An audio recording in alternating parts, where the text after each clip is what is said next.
Hello, welcome to another episode of ARU Startup Podcast. My name is Omkar Singh, and today we are extremely delighted to have Dr. Peter Cowley with us again on the show. And this time we are going to specifically talk about IP, that is intellectual property, commercialization, and about the accelerators.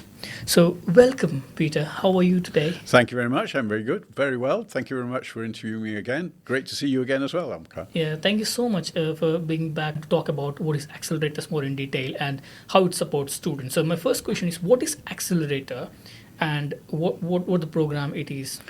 So accelerators vary, and accelerators have been around for probably several decades.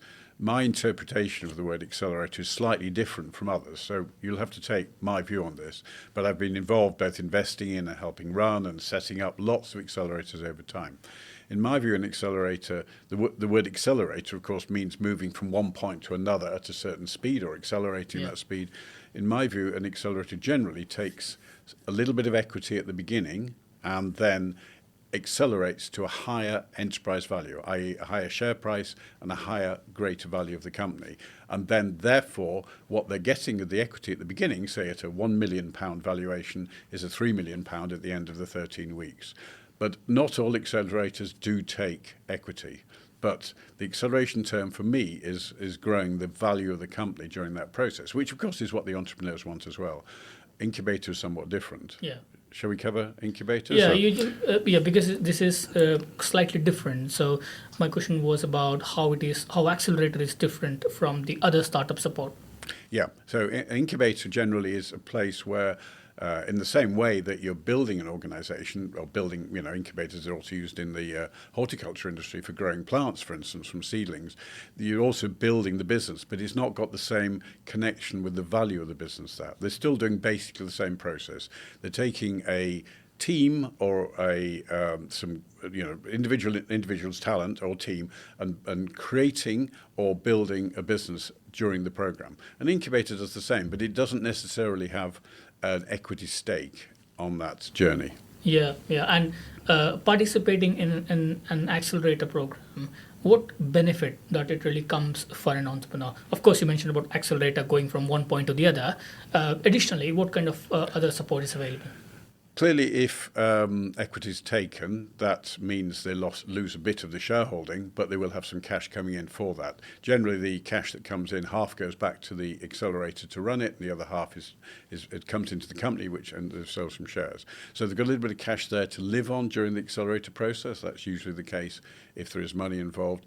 But of course, that isn't what it's all about. It's about growing the business. It's about the mentoring, the connecting, the courses, all the other things that the accelerator will offer, usually in a formal way of some sort, so formal mentoring processes, formal lecturing, etc., to the point where they get to the end of the process. But in many accelerators, some of the bigger ones like Creative Destruction, Entrepreneur First, Y Combinator, the world famous ones, you actually can get kicked off at certain points of that program because you're not achieving what you said you're going to achieve. So, do you think there is a shortlisting process for a startup to go and apply for these accelerators, and being in one of the world famous accelerators does really make difference, or compared to the others? So, first of all, yes, of course, there's a short list of a process of getting on, particularly the ones that have got under capacity, so they can't take as many on in the same way as you would for a degree course or something. You've got to go through a process of getting on, and the big ones will be really difficult to get on. Now, can we just talk about the difference between team-led and talent-led? Because that's a massive difference. A team-led accelerator expects the team already to be formed, have an idea and be starting to work on it. Probably not to the point of a minimum viable product, but at least something. Whereas talent-led, so Y Combinator is team-led, whereas Entrepreneur First here in the UK is talent-led. So here they're pulling people in that they like, think are entrepreneurial, got good background, technology skills, etc., probably good degrees, and then they mould them together to form teams during the process of that. Very different. It's not a process I particularly am fond of, because I think entrepreneurs, when they form a team, have got to know each other for at least months, if not 2 or 3 years, not just a few days. Yeah, so I think when choosing the accelerator, it's both ways, isn't it? It's also about the accelerator supporting the startup, but also the startup choosing the best accelerator for them. Absolutely right. how to identify and choose the best accelerator for them? Well, if you're in a specific sector, I mean, if you're in, say, drug discovery, which is a very niche sector, then you wouldn't go on one of the big tech accelerators like Y Combinator. Yeah. And there are accelerators that cover media, there are accelerators that cover gaming, there are accelerators that cover material science. There's many, many accelerators out there, some of which are attached to brands like Nike, and there's one that, for instance, one of the airlines is connected to. So if you're in that field, best to choose an accelerator that's in that field, because of course they will have, or as associated with that, they'll have all the right connections, they'll have skills, etc. If it's generic, and Y Combinator, Entrepreneur First, I keep using those two names, but there are plenty of other ones like Techstars, then it's less important. What you then need to choose is the one that you feel will be best for you in terms of providing capital if you need that, and the mentoring that goes with it. And they tend to be, so the bigger brands tend to have got better, otherwise they'll have faded away. In the same way as you attach yourself to anything in life, you know, the difference between one university and another is depending on their reputation. Yeah. That doesn't mean, and if it's an early stage accelerator, I was involved in one here in Cambridge called Carbon 13, which had quite a lot to learn. It could be argued that it took them 2 or 3 cycles of acceleration before they really got their act together. It didn't mean they couldn't attract ones at the beginning, but their processes did improve over time. Yeah. So what stage a startup is ready to go for accelerator? At what stage do you recommend? Is it at the beginning, or do you think when they're planning to go for their series of investment raising, that's the point they should go for accelerator? If it's talent-led, that doesn't apply, because they haven't actually got an idea. This is you as a person feeling you want to be entrepreneurial, feeling you've got the right skills, and joining an accelerator. And I'd say that does work very well sometimes. And I've invested in companies which have come out of talent-led accelerators. If it's team-led, then there are various joining points. But basically, obviously, the team, i.e. the co-founder team, not the employees, but the co-founder, must be bonded together, trust each other, have come up with an idea, and have moved forward to some extent with that, either by doing some market research or doing a bit of tech or both, and then start to apply. But there are accelerators, there's one here in Cambridge called Deep Tech Labs, for instance, which takes things which might have been running for 3 years and then takes them to the next stage. Yeah, and you've been in a position, of course, in your experience, you have closely seen the startups emerging from accelerator. So from your perspective as an angel investor earlier, do you tend to give priority to the startups who are coming from accelerators over the ones who are just started up and independently working without much support as those world famous? That's a great question, and that has changed dramatically. So when I started angel investing 15 years ago, there weren't that many accelerators, certainly in the UK. Y Combinator was there, but it was impossible to get into, or not nearly impossible to get into unless you were American. Nowadays, that's very different, of course. But so if you go back 15 years, you know, entrepreneurs came to me or an angel group, and then we funded them and provided the mentoring. Nowadays, accelerators compete to some extent with angel groups, and angel groups will then possibly, or angels might get involved in investing at a later stage. They might invest in the accelerator itself, which I've done a couple of times. If you're on an accelerator, it doesn't mean you're necessarily going to succeed. I mean, one of the accelerators I mentioned earlier on, I won't say which one it is now, removes or kicks out half the cohort halfway through and the other half at the end before they pitch. So there's no guarantee that if you get on an accelerator, you will get to the point where you can raise funding through their process. Now, even if you've left the accelerator, you've come on. You will have learnt during that process, that first 6 weeks or something, or even the full 12 weeks, and be able to raise money that way. And you will have got lots more connections. You'll have done more market research, etc. So it's not necessarily a bad thing not to get to the end, but most people join the accelerator hoping to get to the end of it. No, raising funding with or without an accelerator, I don't think it necessarily makes you any better having been on the accelerator in terms of raising funding, but it is an easier route than knocking on the doors of a lot of angels. Yeah, because they've got a larger connections than others. Yeah. Yeah.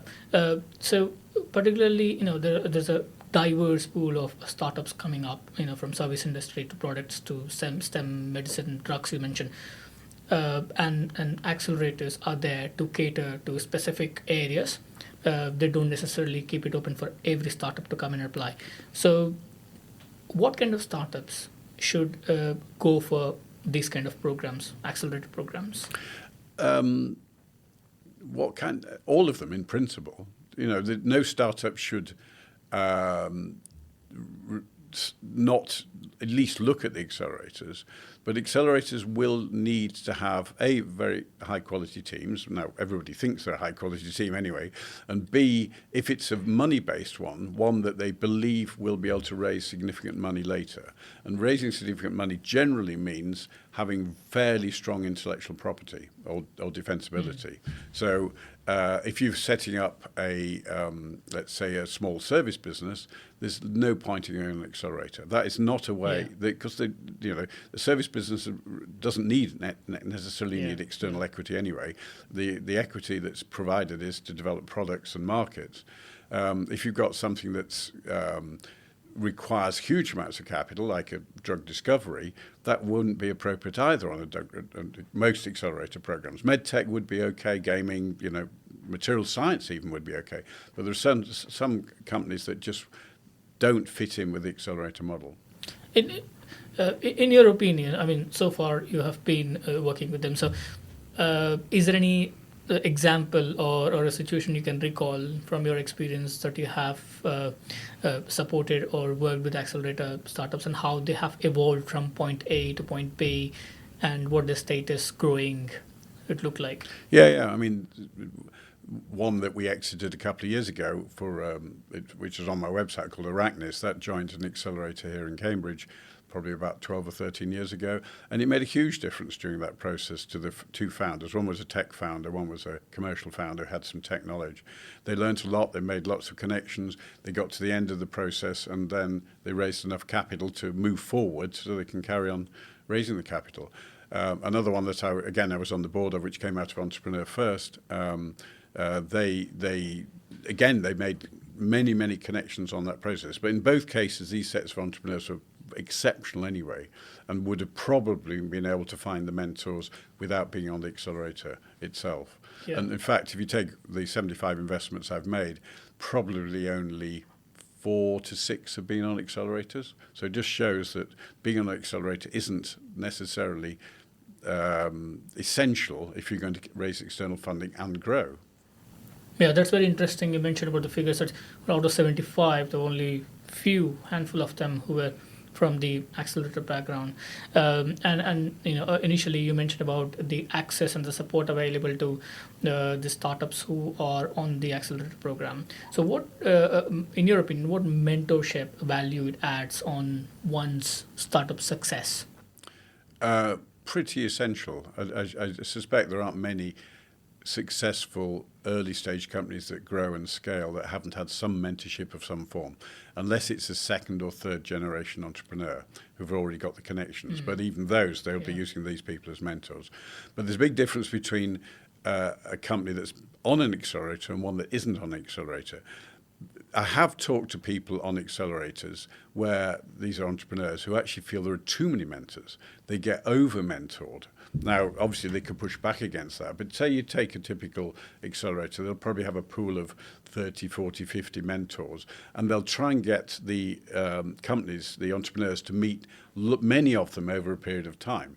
Mentors can be quite opinionated, not all of them, which means you can get different opinions from different directions and get pulled all over the place. So there can be a disadvantage with having too many opinions in that early stage of your journey. Yeah, that's very interesting you mentioned that. So do you think having too many mentors is also not ideal for a startup? It's really difficult for the startup then to work out what to do, who to listen to. And the chances are these opinions are quite different in places. Yeah. In the big one, for instance, that's always floating around in the stuff that comes out of universities is, do you license it or do you build a product? Licensing, much less income, but much less capital requirement. Building a product, huge capital requirement, but the goal, might be much bigger than that. And mentors will have very different views about whether to license or whether to build. So, we were talking about mentoring and mentorship, and you mentioned getting over mentored. What is the minimum limit of mentors we should have, or one should have? That's a really difficult one, isn't it? Having less than about 6 isn't enough, because you do need more than you need the views of several. Yes. This is initial mentoring. This isn't longer term. Longer term mentoring, you probably only got 3 or 4. But and having more than about 30 is probably going to be far too many. And I've seen programs where there's 50 mentors. They have an hour each with 50 mentors in the first 3 weeks. So 50 mentors guiding one startup. Yeah. Well, they'll go round and do each of the accelerators. So these mentors will spend time, say an hour each with each of the 10 on the accelerator program. Whether that's changed, I don't know, but I certainly have seen this where the entrepreneurs were going, oh, what do we do? We just don't know where we're going now. Yeah, mentioned about 6 mentors, and I think it's also important about having a different perspective from a different people. Exactly. So, might be the way that you take a feedback, but you apply only the ones that you think is going to work. Exactly, and that makes a good entrepreneur will be able to do that, of course, because the whole point of a good entrepreneur is somebody who's coachable and is listening, but they need to know they need to be able to work out and prioritize who they should listen to. Yeah. And that takes me to my next question we're talking about applications to accelerator program. So a successful applicant, what qualities do they possess? What it looks like? Yeah, they'll be similar to what successful entrepreneur or entrepreneurial team, the same sort of qualities. They're basically if you look at the people who are deciding who's going on the accelerator program, they're generally entrepreneurs themselves, and with some investment experience as well. So they'll be looking at the entrepreneurs that are going to succeed, because there's no point in having some blocking a place on an entrepreneur accelerator program with the wrong entrepreneurs, as you can imagine, because they want ones that are going to grow and scale the businesses. Yeah. So it's the same parameters basically that makes a good entrepreneurial team if they're raising investment. Honest, truthful, coachable, passionate, knowledgeable, all the various things that we talk about in entrepreneurs.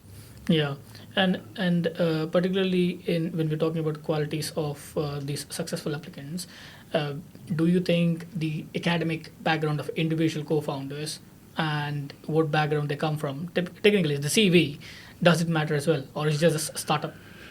Parts of the CV are absolutely critical. So knowledge of the technology, knowledge of, or potential knowledge of the market are absolutely critical. What goes before that, of course, if the degree level, if they're not too old, if they're in their mid-20s or late 20s, the degree will be really important, whether they've got a PhD in that sector, etc. But the actual the ability to learn is super important, and the need to learn. So therefore, there is a connection there. It doesn't mean that you've got to have a good degree to be a successful entrepreneur. In fact, some very good academics don't make very good entrepreneurs, and some people who haven't even got an academic background do make entrepreneurs. So there's no direct correlation there, but it's certainly an intense ability and need and desire to learn is really important, because it's such a tough journey building a business. You've got to be soaking information in, not just from mentors, but from everything else around you, in order to work out, analyze risk, and then start make decisions all the way through. Yeah, and you never know when the new stakeholder emerges in your startup, because there's already millions of stakeholders involved, from partners to collaborators to mentors, and then you'll end up having one more stakeholder. So I think managing all those multiple things together. Exactly. The reason why I asked, because I have come across some of the accelerators where they imply to have a high class academic qualification to be an entrepreneur or to be a startup. So the way you mentioned, not all entrepreneurs can come from an excellent academic background, but can still make to be excellent entrepreneurs. So how do you say this one about those sort of accelerators who focus more on the degree, the academic, the background, the university you come from? I haven't seen that. I mean, it's certainly been true in the early days. Entrepreneur First did tend to take graduates or postgraduates, PhD, postdocs, even from the top 4 universities in the UK. But that doesn't mean they are the most successful ones. I mean, as I said earlier on, I think somebody who's deeply academic actually doesn't necessarily make a good entrepreneur. What it does prove, though, if you've been to a good university, you are academically, your intellect is good. Whether your ability to communicate is good depends, of course. You've got obviously the CEO, the person who's has got a level of charisma, who's selling equity and then selling the company, etc. Has got to be good, but it doesn't mean they necessarily need a good academic background. There are many accelerators that don't necessarily concentrate on good universities. Yeah, yeah. So when we analyze the different startup support we have got, you have got the accelerator program, you've got incubators program, and there is also some of the independent and local startup firms that support. It can be an event format, or some local community support is available. When you look at these variety of support available for startups, do you think choosing the accelerator is more important over the others? No, I mean, initially, if you decide you want to move forward with you set up a company, and we talked about this before, and customer income is more important than external equity. If you want to raise external equity, being on an accelerator is probably a good idea if you can get onto one. Yeah. But you don't need to do that, and you may not be capable of doing that anyway. Either the idea is wrong, or the team isn't quite good enough, etc. And there are disadvantages. People do say that they've been on accelerators, and actually they would have been better off not being on the accelerator, because they could have concentrated on developing the technology and finding a market. So it's not necessarily the best thing to do. Yeah. There's plenty of supports out there, much more than there was 10 or 15 years ago. So choose it wisely. And I can't possibly prescriptively say, yes, an accelerator is the best thing to go on, because it clearly isn't for many people.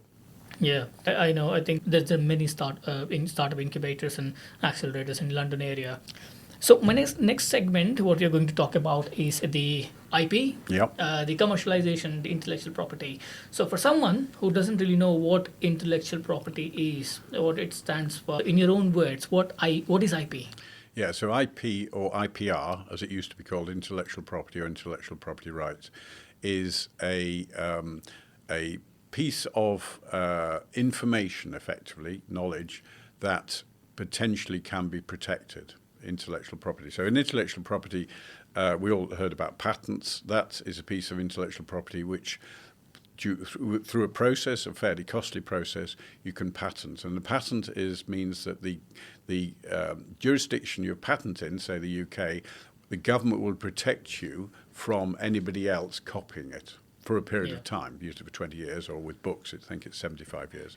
So that's the most famous type of intellectual property is patent, but it could be copyright, which I have on the books here, for instance. It could be a trademark. Yeah. It could be know-how. It could be trade secrets. It could be the brand. The brand, of course, could be copyrighted or trademarked, but it Trade also secrets. yeah. Okay. That's intellectual property, non-protectable, but you don't need to protect it because it's a secret. Yeah. So those are all intellectual property, and intellectual property, is an important part of defending yourself against competition, which is why investors are so keen to see what level of intellectual property you've already got, how you can protect that, and how you can grow it. But it's also important. Say you take two shops next to each other, that are selling the same thing. They still need some level of intellectual property of some form. Otherwise, they'll just compete on price, and it'll be one shop goes bust before the next one. And the intellectual property there is a different thing. This could be their ability to serve correctly, or it could be the quality of the product, the fish and chips they're providing, or the clothes they're providing. So there's always a level of intellectual property. The one at the top of the stack, really, though, is a patent, where you're given, permission, exclusive permission by a government or by a continent, or even globally, if through a process, so that nobody else will compete directly with you. And if they do compete directly with you, you can defend yourself against that. And we'll come on to the cost of defending in a few minutes. Yeah. Can the NDA, you talk about the trade secrets, can NDA be part of the intellectual property rights? What you're doing by putting an NDA in place, that stands for non-disclosure agreement, is that when the two parties sign it. So if I've got an idea and I want to share it with you, but it's not protected by a patent or trademark or copyright, we'll sign a non-disclosure agreement. I will show you the information I'm keeping secret, and you promise not to tell anybody else. Otherwise, I'll sue you. So that's what an NDA is about. So that it means that you won't leak it. It's very important, specifically important, if you've got some information that you want to patent at some point, that you want to share with somebody else, because you don't want to get into the public domain. Because once it goes into the public domain, this information I have, you can't patent it any longer because it's already out there. So, and just on NDAs, of course, when there's something that's patentable, are critically important. But an NDA, in my view, when it's just, say, a spreadsheet of a business growth or a business plan, people won't sign that. As an investor, I would never sign an NDA. If you want an NDA because you've got a business plan, you don't want me to leak to somebody else, I won't sign it. Because if I sign your NDA, it means if I see another business plan which is similar, which I will do, I've seen 15,000 business plans, I can't look at it any longer because I've tied myself to you. Yeah. No, for example, you just mentioned that once the idea or the concept is in public domain, you can't really patent it. So, for example, if a startup is emerging and they want to have some partners or collaborators with them to work on the project, and they get into an NDA, for example, but also for part of the due diligence and other checks, they try to speak to couple of other companies who they can compare with and get on partnership with. So, for example, if the startup has shared their concept with, let's say, 5 companies, and they're choosing one of them to work with, can they still patent it because they've already leaked the information out there? Yeah, I'm not a patent lawyer, but I believe as long as you've got an NDA in place, that you can still do that, you can still patent it. Yeah.